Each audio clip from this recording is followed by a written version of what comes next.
A few days ago, two of the most respected voices in the tennis world sat down with Sports Illustrated ahead of Indian Wells and said something about Carlos Alcaraz and Jannik Sinner that stopped the whole conversation.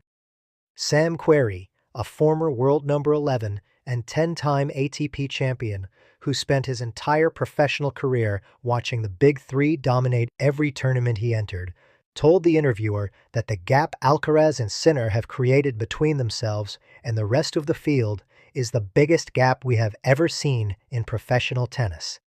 He said the delta between these two players and everyone else is way bigger than the gap the Big Three had over their generation.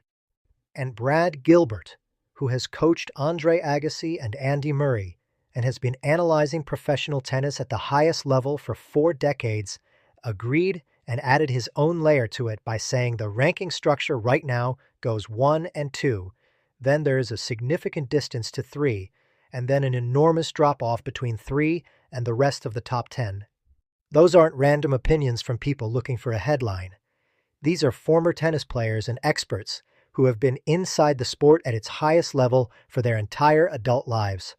So when they say something, even if you may disagree, it's important to consider what they said first. To understand why that claim is so significant, you need to spend a moment with what the Big Three actually were. Federer, Nadal, and Djokovic won 65 Grand Slams between them across a period that ran from 2003 to 2023.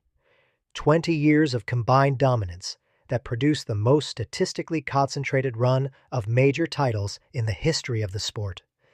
At their peak, the Big Three were so far ahead of everyone else that Marat Safin, a player who won 2 Grand Slams himself, retired and said publicly that it was becoming impossible for anyone outside those 3 to win one. Andy Murray won 3 majors and is considered one of the great players of his generation, but he won all 3 of them by beating 2 of the Big Three in finals rather than by finding a window when none of them were present. Stanislas Wawrinka won 3 Grand Slams during the Big Three era. He needed Djokovic to have an off day at Roland Garros, needed Federer to be absent from the Australian Open, and needed Nadal to withdraw injured from the US Open to collect those 3. The Big Three did not just dominate. They dominated in a way that turned winning a Grand Slam without going through at least one of them into a near impossibility for anyone who was not operating at their specific level. And yet, Querrey is saying the current situation is larger than that. He is saying Alcaraz and Sinner have created a bigger gap with just 2 players than 3 players managed across 2 decades. That is the specific claim, and the data behind it is hard to argue with. The 2 players have won 11 of the last 14 Grand Slams. Every single slam in 2024 and every single slam in 2025 went to one or the other. There have been only 4 finals across the last 14 majors that did not feature at least one of them, and in those 4, the other finalist was either Djokovic or a player who reached the final by beating Djokovic in the semifinal. No player outside those 2 plus Djokovic has won a major since the 2023 French Open. Not Zverev, who has been in Grand Slam finals and has the physicality to win one on his best day. Not Tsitsipas, who reached world number 3 and won the Monte Carlo Masters multiple times. Not Fritz, not Medvedev, not Shelton, not anyone from the generation that was supposed to fill the space the Big Three left behind when the era ended. That last point is where Querrey makes his most interesting contribution to the conversation. He said that when the Big Three started fading, the expectation across the tennis world was that there would be a window of opportunity, a 4 or 5 year period in which players like Tsitsipas and Zverev would step in and accumulate a handful of Grand Slams before the next true dominant generation arrived.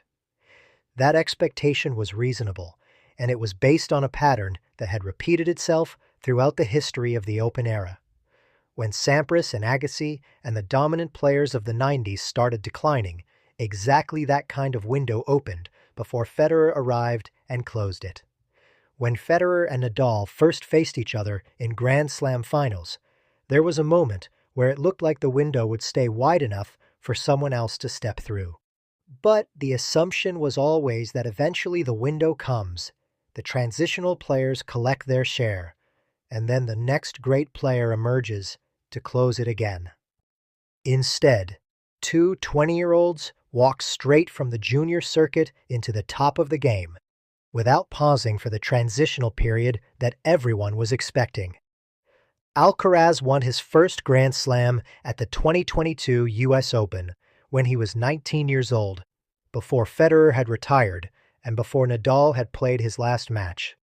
Sinner won his first Grand Slam at the 2024 Australian Open. Between them, they closed the window before it had properly opened. Tsitsipas got one French Open title in 2021. Medvedev got one U.S. Open in 2021.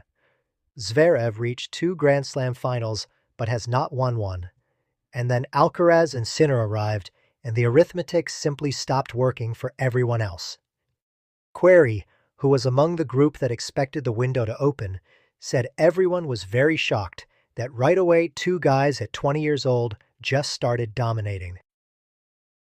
That shock is a useful reference point because it is the feeling of an experienced professional who understood the patterns and then watched those patterns not apply.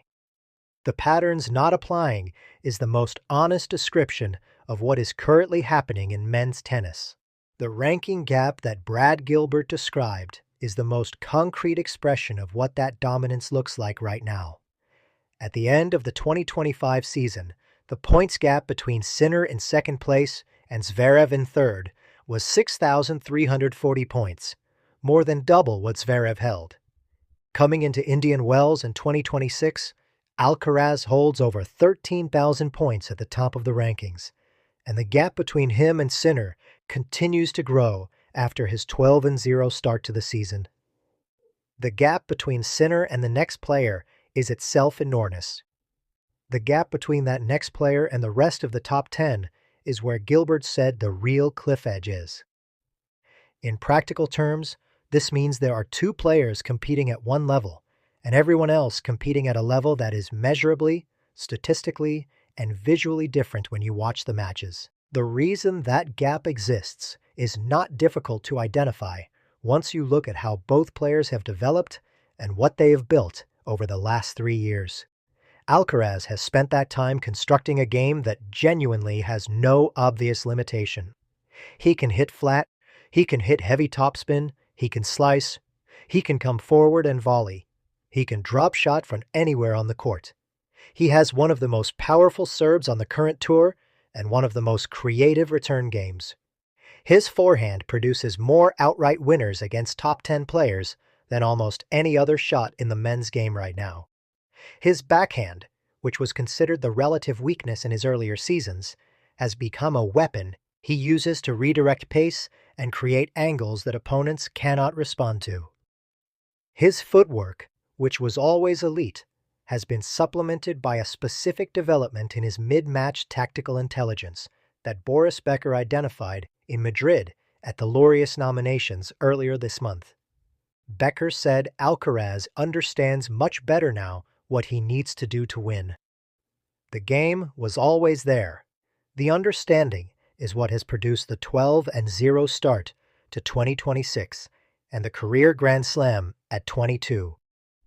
Sinner's development story is different in character, but equal in outcome. His game was always more structured and systematic, less dependent on spontaneous invention, and more dependent on the accumulation of tactical pressure through relentless quality. The serve return is one of the 2 or 3 best in the world. The backhand is as reliable a groundstroke as anyone on the tour possesses. The movement is excellent. He has spent the current off-season, by his own public account, working specifically on his serve and his physical conditioning in the gym, trying to add dimensions he identifies as available, but not yet developed to the level he wants. He said in Indian Wells this week that he can see many areas where he can reach a higher level. A player with 4 Grand Slams at 24, who looks at his game and identifies many areas for improvement, is not approaching his ceiling. That ascent, combined with Alcaraz's own continued development, is why the gap has been growing rather than narrowing as the years have passed. Patrick Mouratoglou, who has coached players at the highest level for 20 years, said that if you asked any player on the tour how you beat either of them, they would struggle to give you a concrete answer. He said they have no weaknesses. As a description of what it feels like to play against them from the other side of the net, it captures something real. When Alcaraz and Sinner play opponents outside the very top of the draw, the matches do not tend to be close, because there is nowhere obvious to aim. No backhand that reliably breaks down under pressure. No second serve that can be attacked with predictable success.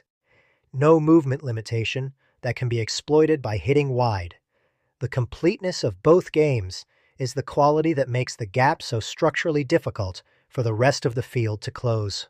Tim Henman, speaking about Taylor Fritz as a potential challenger, said Fritz is the player he sees as most likely to close the gap based on his serve efficiency and his groundstroke quality on both wings. He said Fritz needed to work on finishing points at the net when he had built the opportunity from the back of the court, and that the addition of a more developed net game could be the element that makes him a genuine contender to reach the later stages of Grand Slams. But Henman also noted the fundamental challenge that any challenger faces, which is that winning a Grand Slam now requires beating one of Sinner or Alcaraz in the semifinal, and then beating the other in the final. Those are consecutive matches against the two best players in the world at their peak. The challenge is not just finding a level sufficient to beat one of them. It is sustaining that level across 7 matches in a fortnight to beat both. Greg Rusedski has pointed to Ben Shelton as a player whose combination of left-handed serve, physical power, and evident self-belief makes him the kind of temperamental candidate who could disrupt the duopoly on a given day. But Rusedski added the qualifier that runs through every conversation about Shelton, which is that his backhand court positioning and his decision-making on big points needs significant development before he becomes a consistent threat across the full length of a major. Shelton can produce extraordinary sequences. The transition from extraordinary sequences to sustained dominance across a full fortnight against the two best players in the world is the specific journey that Alcaraz and Sinner have already completed, and that every challenger is still navigating. Felix Auger-Aliassime is another name that deserves a moment in this conversation. He had a stunning finish to 2025, surging into the top 5 after reaching the US Open semifinals and winning the Brussels title. He lost to Sinner in the Paris Masters final. Mark Petchey on Tennis Channel said he liked how Auger-Aliassime had matured across the previous 3 or 4 months and the way he played at the US Open. The Canadian has a booming serve, vicious ground strokes, and the kind of athleticism that makes him a specific physical problem for opponents who rely on wearing players down. Whether the maturity Petchey identified translates into genuine Grand Slam contention in 2026 is one of the more interesting questions on the tour. The serve and the ground strokes have always been there. What the last 3 months of 2025 suggested is that the belief might finally be arriving alongside them. And then there is João Fonseca, who is 18 years old and who beat Andrei Rublev at the Australian Open in January in a first-round performance that reminded the entire tennis world that the generation below Alcaraz and Sinner is not empty. His Laureus Breakthrough nomination this year placed him formally in the company of the sport's most significant emerging names. The development arc required to go from that kind of performance at 18 to genuinely challenging 2 players who have 11 Grand Slams between them is steep and long. But the starting point is considerably higher than most players occupy at the same age, and the people who study these development trajectories closely have been careful not to put a ceiling on where it goes. There is one moment from this week at Indian Wells that is worth using to close this conversation, because it comes from the one player who most people consider the closest thing to a third force in the current men's game. Novak Djokovic, 38 years old, speaking at his Indian Wells press conference, was asked directly about his ability to compete with Alcaraz and Sinner at this stage of his career. He said he has proven to himself and to others that he can still compete at the highest level and beat these two players. He said his logic for continuing is simple, which is why stop when you have the fire, the quality, and the motivation. The third best player in the world by any serious ranking measure is 38 years old. He won his first Grand Slam in 2008. The fact that Djokovic in 2026, having beaten Sinner in an Australian Open semifinal and taken Alcaraz to 4 sets in the final, is still the closest thing the rest of the field has to a challenger, tells you everything you need to know about the scale of what Querrey and Gilbert were describing. The gap is real, there's no doubt about it. The data confirms it, and the voices inside the sport agree on it.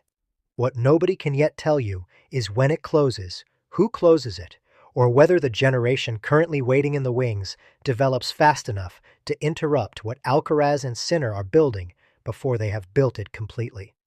That question is one Indian Wells and every tournament that follows is slowly beginning to answer. Thanks for watching until this point. Support Tennis DAO by subscribing and turning on notifications.